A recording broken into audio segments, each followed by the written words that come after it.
Hey everybody, welcome to BODS Mayhem Hour. I am your host, John the Bod, aka the Bod Father, and as always, I bring you guys awesome interviews.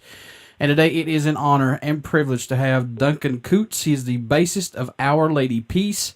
And folks, they have released their first record/EP in 5 years entitled Somethingness, and Volume 2 will be released very soon. So this is pretty cool. I'm glad they've got something out. It's been a while for all of us Our Lady Peace fans. But hey, this is something to grasp our teeth on for a little bit. Duncan, how are you, my friend? I'm good, Bob Father. How are you, man?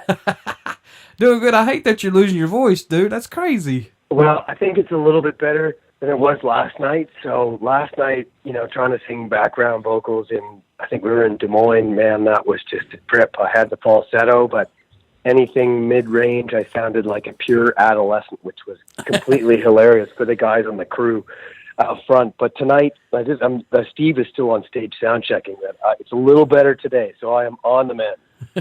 So it's been 5 years since we've had a record or EP from you guys. What has what has been going on other than working on the Somethingness album, which is now going, to be split into a 2-part EP? And do you feel more recharged since the break? Yeah, I mean, look, life happens. Sometimes you think it's 5 months gone by, and it's years. Sure. A lot has happened to the band in that 5 years. Our original drummer Jeremy left the band about 3 years ago. It's 3.5 years ago now. So since then we've got a new drummer named Jason Pierce who has injected a new life into this band in a way, and that's no disrespect to Jeremy. I love him like a brother, and he will be a brother till the end of days. But when you have somebody new in the fold, they bring a whole new dynamic. So you got to figure that out. It took us a little bit to figure that out, and we've just been in a really, really good creative space for the last, I'm going to say, 12 to 18 months. So we've just been recording and trying to meet deadlines and doing some tours in between. So the band feels in a place creatively like we haven't been in, I'm going to say, at least a decade. So it's really feels good right now. Did you do anything during that time? Did you actually work on any music of your own possibly during that time at all? Not like a solo project for me, but I'm constantly writing. I was writing for other people, developing some young artists in Toronto, one of whom, we're about to release his first. It's not quite a record length. It'll be like a long EP. That's got to be, we're just at the mixing stage with that. So, yeah, just working with lots of people, writing with different people, living life and remembering the things that spark creativity and hopefully coming back to it when we get together with the guys. And actually for the last year or so, I've been writing with Jason, the drummer, in his rehearsal space in Toronto. And we send tracks out to the guys in LA because Rain and Steve live in LA. But yeah, it's just been sort of a constant sort of wheel of creativity. It's been really good the last little while. So what made you guys want to split this album into 2 EPs instead of just, releasing the full length? What made you guys say, let's just do this?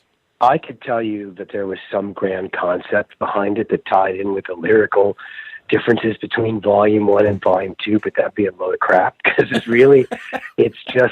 it came down to timing, and we really wanted to we had these new songs that we'd finished, but we just hadn't finished the rest of the record.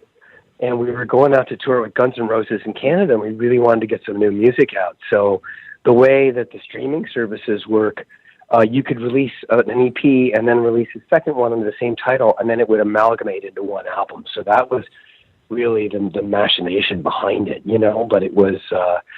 The cool thing about it is it's given us some time to get to some songs that we wouldn't have had the opportunity to get to. We're doing this, I know this is a long-winded answer, but we're doing this pledge campaign, and someone bought like an in-studio experience, and they actually got to witness us working up a song, the skeleton of the song that Rain had written, and they came to see us try it. Literally, when we came off the road, we flew in and had to meet in the studio so that we could accommodate this pledge thing. And we kept all the rhythm tracks from that session. So, little things like that have just allowed us. It's given us a little extra time. So I'm really, really psyched about how Volume 2 is going to sound, and the evolution of it that was pure happenstance, but we're the beneficiaries of it. So has anything caught your eye about the new album, Somethingness? What makes you excited about this album, possibly? I think there's an energy. I mean, look, whenever you say, "Oh, our new stuff is the best," you say that at risk of demeaning the stuff that you've done in the past. Sure. Which I don't intend to do. But what I'm saying is that there's an energy to Rain's vocal and the way he sort of brought some of the falsetto back from way back in the day. Centered around some really cool grooves and some really interesting musical bits that we've gone to places that we haven't gone before musically that I'm super excited about. And, we've also gone to some really big rock guitars at the same time. So the great thing about having a singer lyricist who is as unique as Rain is that you can really push the boundaries musically, but there's always going to be a through line to what you sound like. Because of his voice is so distinctive. Now, producing-wise on this album, did you guys produce this, or who actually helped produce this album?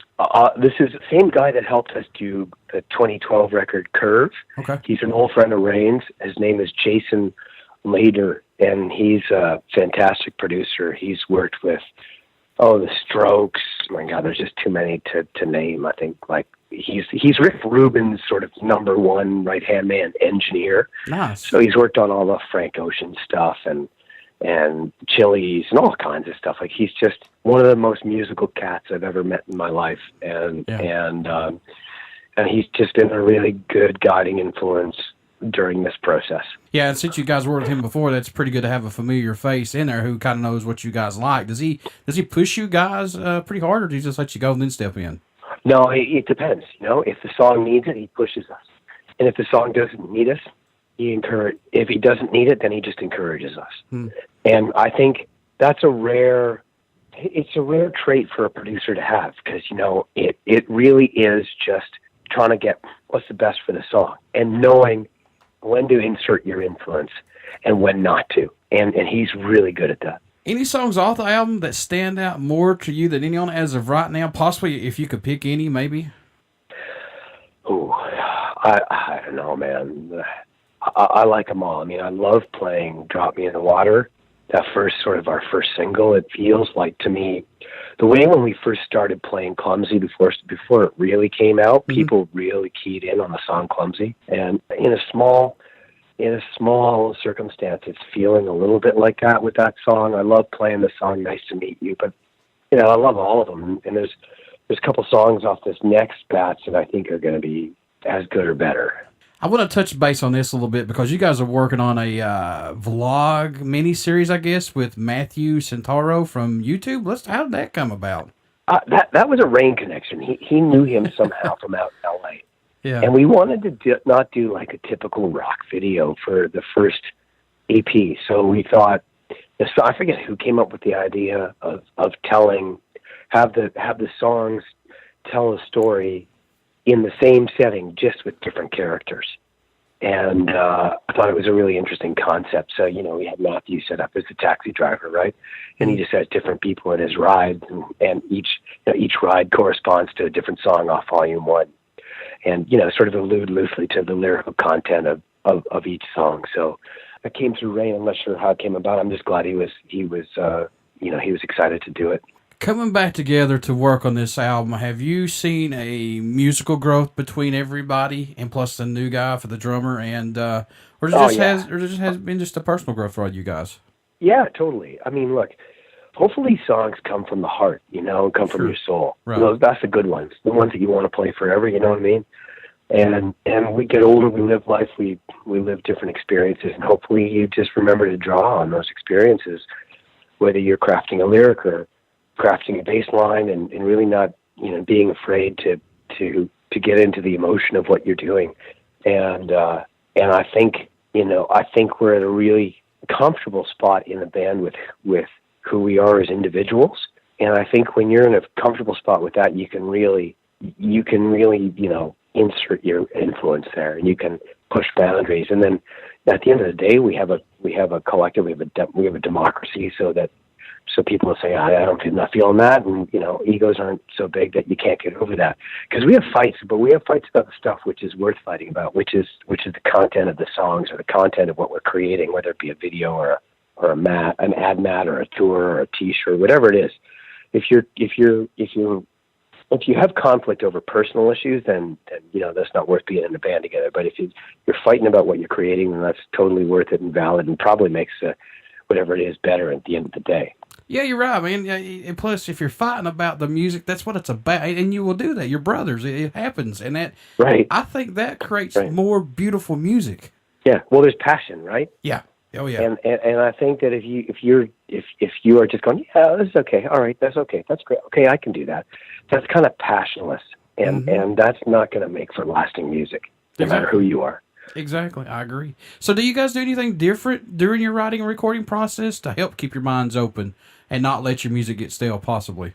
Well, today, I mean, this round, I'll say, we just did it in so many different ways within we've got 9 or 10 songs recorded right now, 4 of which are already out, 5 of which will probably make Somethingness Volume 2. I would say that they've come from such different places that it's really helped the creativity. Drop Me in the Water started as an experiment of me flying down. This is before Jason was really involved. Just me writing with Rain and Steve, the 3 of us trying to write from scratch together, which just the 3 of us in a room without a drummer had never done before.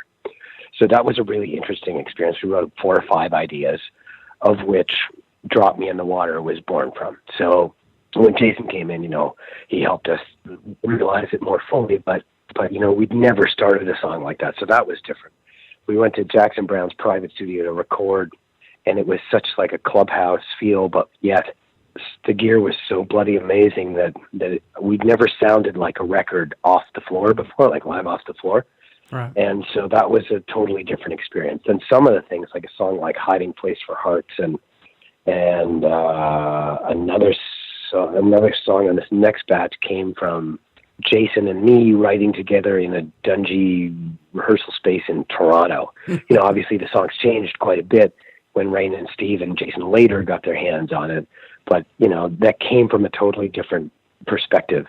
And then another song like Nice to Meet You, Rain had this idea. He wanted us to put a rhythm track on it and maybe write a bridge. So he sent us the tracks. We did it in that awful little recording rehearsal studio in Toronto, and they liked the tracks so much we actually kept those tracks. Those are the tracks you hear. We never re-recorded them in a proper studio, and it's just something live and honest about how they felt, right? So yeah. I would say that it was probably the disparity of recording and creating techniques in this batch that has kept it really fresh.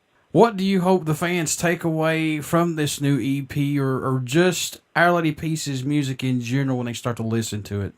Hey, it's not for me to determine what someone takes away. Music's such a personal experience. Sure. I just hope they hear it. That's in the cacophony of what's going on today with so much noise, right? It's just hard to get heard these days.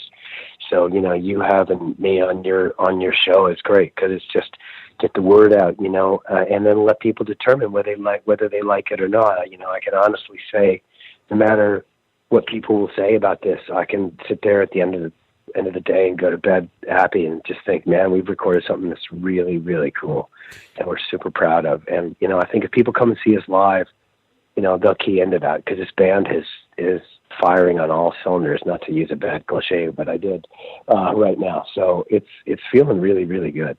What can fans expect at a show from Our Lady Peace who have not got to see you guys live yet? I don't know. It's probably a little bit more of a rock show than people realize, I guess. And, it's just, I don't know. It's hard to say. Again, it's hard for me to tell people what to get from a show. But I can tell you for me, what happens when I feel like it's a truly great show is when that invisible barrier that quite often exists between a band and an audience just sort of melts away. It becomes about a room of people making music together.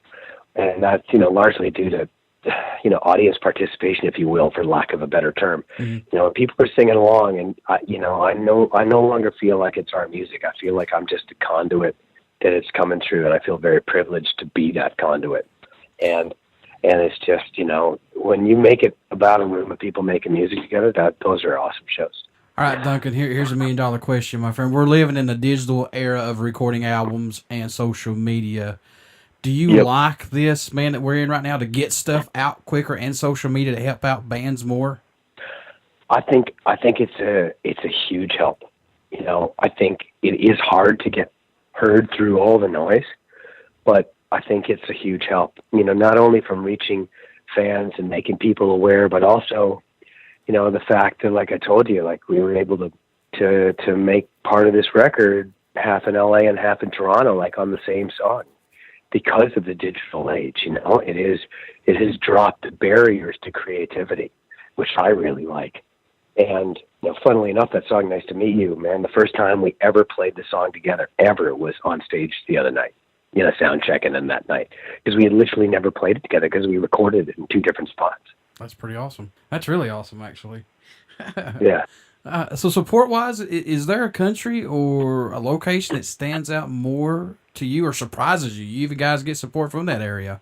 Oh, I don't know. It's been so long since we've, toured anywhere but the States or Canada that it would be hard to say. I mean, someone told me that we had a #1 record in like Indonesia or something years ago that I wasn't even aware of. So at some point we really should go over there. The power of the internet, folks. Yeah, totally. That's awesome. In your own opinion, man, what does Our Lady Peace bring to the table for music that's possibly not out there as of right now, if anything? I can't answer that. I'd love to answer that, but I can't, because that's not for me to determine. We just try to make music that's meaningful to us and has depth to lyrics and gets us off musically, man. It's like, I'm just a big music fan. I love listening to music, and it used to be, we used to get played in Toronto where I live for so much back in the day that I would turn the channel when we're on. But now when I'm on, it's like, yeah, man, this stuff sounds great. And not to sound egotistical, but that's so for the goal. If music gets you off, man, and if you're making that kind of music that you're super excited about, then hopefully that's infectious to other people. So what made you want to become a musician, Duncan? What was that spark for you that said, yeah, that's what I want to do right there? Do I really have to admit that? Do I really have to admit that on a radio show? It's a long story. That's fine. And it's sordid. It's I was brainwashed by Kiss as a youngster. Oh, nice. They made me want to be a rock star. And then I very quickly realized that I had no interest in being a rock star, and I saw U2 many years later, and I wanted to be a musician after I experienced that. And then it's just, the journey of music through. My parents made me play an instrument when I was a little kid. I played cello. And just having music in my life since I was a little kid, just, I don't know, it kind of seemed like there was no other choice for me. If you could work with any musician that has passed away or is alive today, or any band that you like that's broken up that you want to get back together, who would you choose possibly for a couple of days? Oh, really? That's too hard. I mean, there's so many. I'd love to be a fly on the wall in the Beatles session. Oh, yeah. I would love to, as a bass player, I would love to play with John Bonham. Never going to happen, obviously. He's been dead 30, 40 years. For a while now, yes. Oh, my God. I would love to have jammed with Prince. I was a huge Soundgarden fan, got to meet Chris Cornell one time. He was, super cool. I don't know. There's so much history in music, man. There's just, it's too hard a question to answer. There's just too many. And I know you guys get this a lot, but what's it mean to you when you guys receive a email from a fan, or prior to the shows or after the shows, they tell you that Our Lady Peace's music has, pulled them through a bad experience or gave them inspiration, overcome something, or just let them get away and relax from the everyday bullshit that we go through? What's that mean to you, man? Everything. Absolutely, literally everything.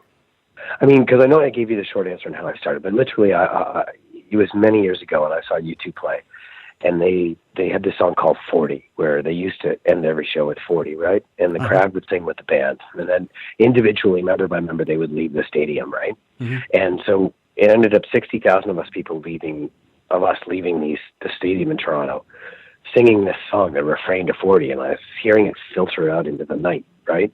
Literally out into all the different exits down different streets, right?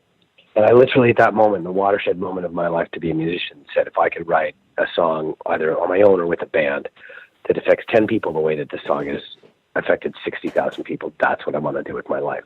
So when people do come and say that to us, it is the most meaningful thing in the world, because it's exactly why because I was personally so affected, right?